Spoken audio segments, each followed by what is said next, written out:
Meus amados e queridos irmãos, mais um culto de domingo à noite. Espero que o seu domingo esteja sendo maravilhoso. Eu desejo para você uma ótima semana, repleta das copiosas bênçãos do nosso Deus. Já cantamos, adoramos o Senhor com as nossas vozes. Agora vamos à dissertação da palavra de Deus. O tema de hoje é Agindo Deus, quem impedirá? A nossa leitura ela se encontra no Evangelho de Mateus, capítulo 9. Eu vou fazer a leitura do verso 1 e o verso 2, que nos diz assim: Entrando Jesus num barco, passou para outra banda e foi para a sua própria cidade. Eis que lhe trouxeram um paralítico deitado num leito. Vendo-lhes a fé, Jesus disse ao paralítico: Tem bom ânimo, filho, estão perdoados os teus pecados. A Bíblia fala, numa narrativa de Gênesis, que o anjo de Deus conversava com Abraão concernente um filho que Abraão haveria de ter. Sarai está numa cabana um pouco mais distante. E quando ela ouviu, ela murmurou: mas como que eu vou ter um filho? Já sou avançada de idade e meu esposo também. O anjo perguntou por que ela disse aquilo. E ele faz a pergunta: há alguma coisa impossível para Deus? Meus irmãos, você que está me ouvindo agora, a minha pergunta, e eu espero que você responda aí para as pessoas que estão do seu lado: há alguma coisa impossível para Deus? Verdade, não há. Não há. Nós servimos um Deus que não presta relatório para ninguém. Ele não precisa se explicar para ninguém. O nosso Deus não precisa fazer isso. Ele é o Todo-Poderoso. Logo então, meus irmãos, olha o privilégio que nós temos. Nós servimos um Deus que age da maneira que lhe apraz, para nos abençoar. Não importa o problema. Veja a narrativa do versículo 2. Eis que lhe trouxeram um paralítico deitado no leito. Vendo-lhes a fé, Jesus disse ao paralítico: Tem bom ânimo, filho, estão perdoados os teus pecados. Pense comigo, ele é um paralítico. Logo então, dentro de uma perspectiva humana, esse homem está condenado a viver a vida toda dependendo dos outros. E em alguns momentos, é desgastante depender só das pessoas, dos outros. Nem sempre eles estão disponíveis, eles também têm seus afazeres. O certo é que é constrangedor passar o tempo todo, depender das pessoas um momento e outro, meus irmãos. É bom, é importante, porque nós mostramos que precisamos uns dos outros, mas depender a vida toda de alguém é desgastante. Por mais que a pessoa que lhe ajude seja uma pessoa boa, uma pessoa muito prestativa, mas a gente sabe que elas têm outros afazeres. Então, esse homem estava exatamente nessa condição. O problema dele era muito sério. Paralítico, esse homem não pode trabalhar, provavelmente ele não pode ter família, esse homem não pode se sustentar. Que problema difícil.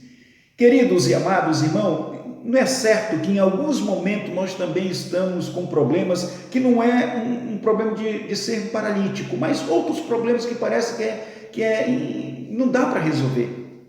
Não é isso? Talvez você esteja aí precisando de uma ação de Deus, um problema jurídico, você esteja esperando aí toda uma burocracia de determinadas situações. Talvez você tenha um problema em casa, problema de enfermidades, muitas delas às vezes nós não temos dinheiro para fazer o tratamento.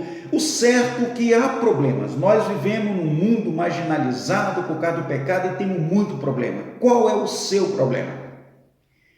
Meus irmãos e querido que me ouve, a primeira coisa que nós temos que fazer nesse justapor é vir para perto de Jesus. Esse homem, alguém trouxe ele. De repente você foi convidado para ouvir essa mensagem. De repente você foi convidado para um momento de oração. Ou seja, alguém te levou a um momento específico ali para ouvir a palavra de Deus. Ou talvez alguém vá lhe convidar para ir para um culto, depois que nós sairmos dessa quarentena, voltarmos a ir para a igreja, e alguém vai convidá-lo para ir. Ou seja, nós vamos vir para perto do Senhor. Disse Jesus ao paralítico: tem bom ânimo. A palavra bom ânimo é fé. esperança. A palavra bom ânimo é a convicção de que nada está perdido. Nunca desistir, mas crer que tudo é possível. Você crê? Você crê que Deus pode mudar essa situação? Irmãos, nós já vimos Deus curando enfermidades, nós já vimos Deus fazendo tantas coisas, nós somos gratos por isso. Então Deus pode fazer a mesma coisa por você. Ele pode te abençoar. Tem bom ânimo. E o Senhor diz, estão perdoados os teus pecados. É interessante porque o problema dele era um problema físico. E o Senhor pontua a questão espiritual, um problema espiritual. Meus irmãos, o nosso Deus é um Deus de perfeição. Muitas vezes, irmãos, os problemas espirituais agregam problemas materiais.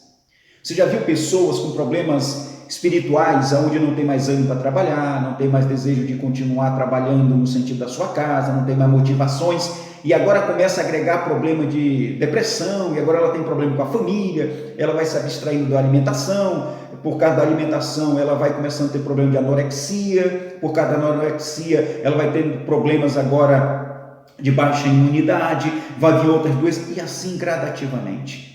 Então, a primeira coisa que o Senhor faz aqui é mexer com o lado espiritual.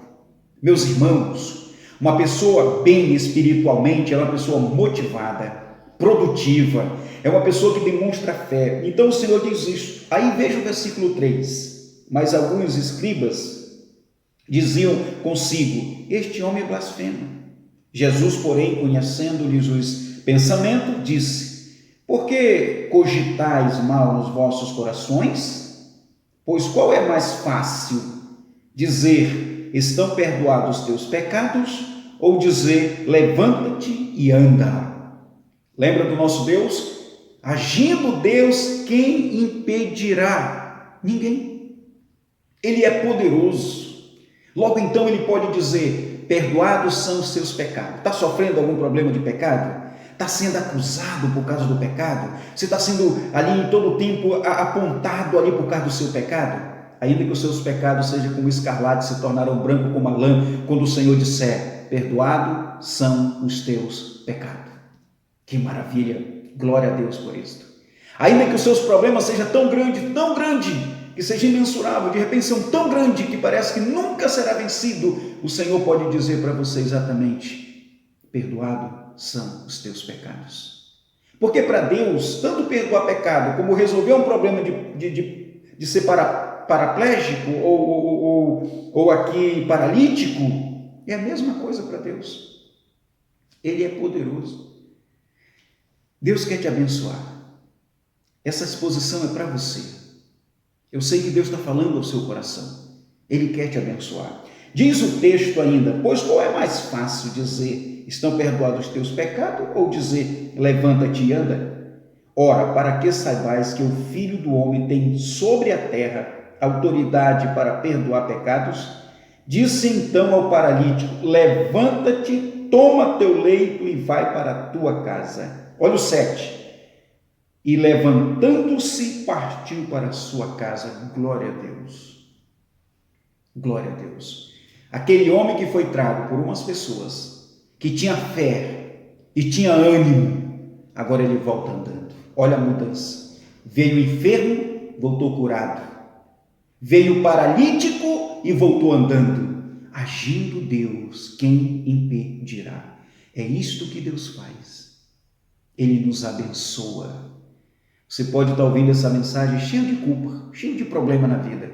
Você pode terminar essa mensagem e sair daqui regozijando-se no Senhor, onde Ele perdoa os nossos pecados, santifica as nossas vidas, e quando Deus diz perdoados são os teus pecados, ninguém pode mais te condenar. Louvado seja Deus, irmãos, porque nós temos esse Senhor ao nosso lado. Me lembro quando nós estávamos orando pelos nossos irmãos que estavam enfermos, me lembro quando nós estamos orando pelas pessoas que precisam, e Deus vai lá com sua mão poderosa e restabelece a saúde, e glória a Deus por isso. Aonde há lágrimas e lamento e deserto, Deus transforma em mananciais. Onde há dor, Deus dá refrigério. Onde há angústia, Deus dá calmaria, porque o nosso Deus é um Deus de poder. Agindo Deus, quem impedirá? Está aqui esse homem que por tanto tantos longos anos, meus irmãos, viveu numa cadeira de roda, talvez, ou numa rede, né? Pela época, né? Talvez não tinha uma cadeira de roda, mas uma rede, um ambiente onde ele não podia andar, via as coisas acontecerem ao seu redor e não podia interagir com ela, mas agora ele tem perna, agora ele pode andar, ele pode correr, ele pode trabalhar, a sua vida mudou. Sabe por que a vida dele mudou? Porque ele entregou a sua fé ao Rei dos Reis e Senhor dos Senhores. Para concluirmos, irmão, olha o versículo 8. Vendo isto, as multidões possuídas de temor glorificaram a Deus, que dera tal autoridade aos homens. Louvado seja o nome de Jesus. Meus irmãos, Deus é glorificado quando você é abençoado. Deus é glorificado quando você confia nele. Por isso, meu irmão, deixe Deus te usar. Busque o Senhor, para que todos vejam a glória de Deus, as bênçãos de Deus sobre as suas vidas. Irmão, para terminar, eu quero perguntar novamente: existe alguma coisa impossível para Deus? Não existe, não é verdade? Então, coloque aos pés do Senhor todos os seus pedidos, toda a sua vida, porque Deus vai agir em seu favor quando você pedir com fé. Que Deus abençoe a todos, tenhamos uma ótima semana e que essa palavra venha direcionar-nos em todos os momentos. Deus abençoe a igreja, Deus lhe abençoe meus irmãos, em nome de Jesus. Amém.